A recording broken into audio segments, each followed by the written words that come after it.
Imagine for a second you had the money to buy yourself one of those. The £2 million Pininfarina Battista, the Rimac Nevera-based, Italian-designed, pure electric hypercar.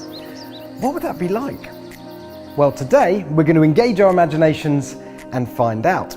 I'm dressed how I imagine a rich person might dress. This is my house for the next 20 minutes at least, and we're going to drive the Battista on road and on track.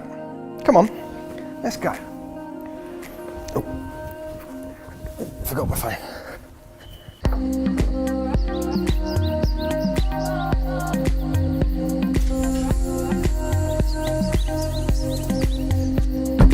Okay, a quick lesson in how to start up the Pininfarina Battista. The first thing you do is jab this dial here.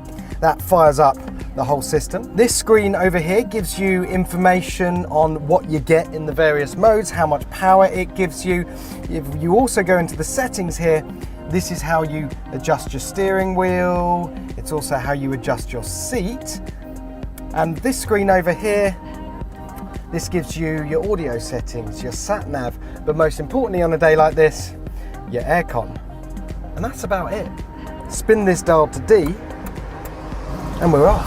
So, we're in Miami, playground of the rich and famous. That house back there, by the way, on sale, with one Sotheby's for $7 million if you fancy it. But who cares about bricks and mortar when you got 1900 horsepower to play with?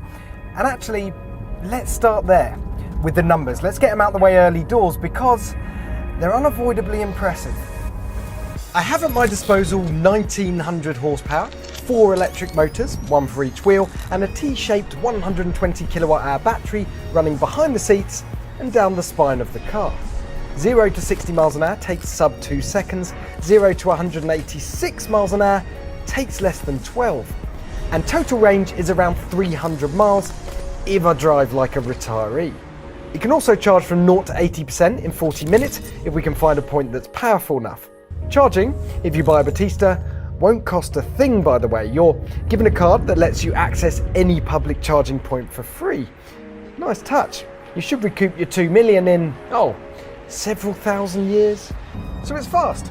Premier League fast, but quarter miles and lap times, yeah, they're not really the Battista's main concern. The car that it shares its carbon tub, its electrical architecture, its powertrain with the Rimac Nevera, now that is the tech geek's wet dream. This is supposed to be more about old school luxury, an outrageous surplus of performance, sure, but a classically beautiful design, the world's finest materials and endless customization options that Pininfarina claims means no two of the 150 car run will ever be the same.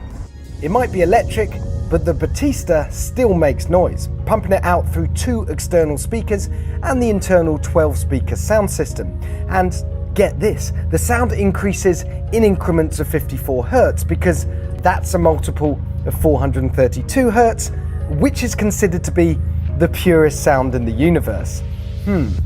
Utter marketing crap or actual value to the customer? You decide. Okay, so let's flip it into Furiosa mode for maximum noise.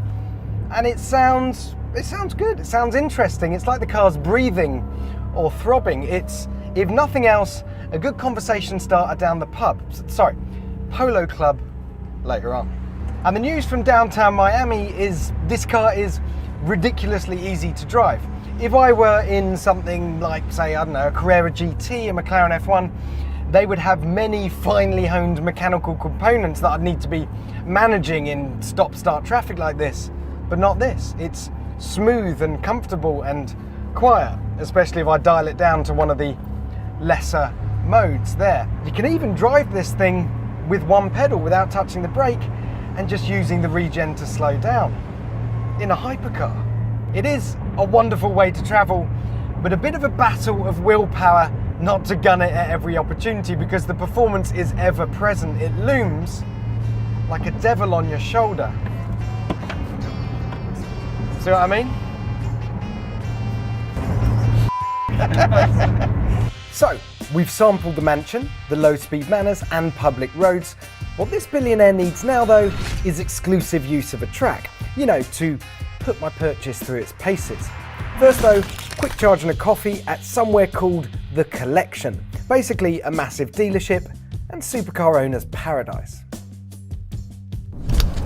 Right, that's better, isn't it? That is what money buys you, an entire racetrack just to yourself. Go on then, let's just slow down to a stop here and see what all the fuss is about. 1900 horsepower. Let's get heads around this acceleration, shall we? Just stand on the front. Whoa! Whoa! Oh man! Woo!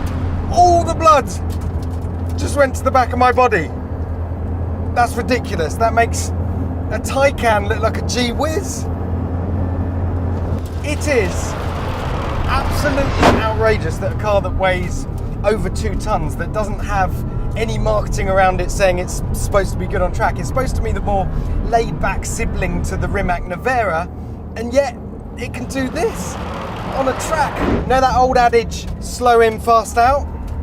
Nah mate, with the Battista, fast in, fast out. Now earlier it rained, quite a lot in fact. The track was completely soaking. We came out for a drive, and that's when you felt the weight of this thing, because there was a lot of momentum in all the corners. It was sliding about everywhere, but we've been patient.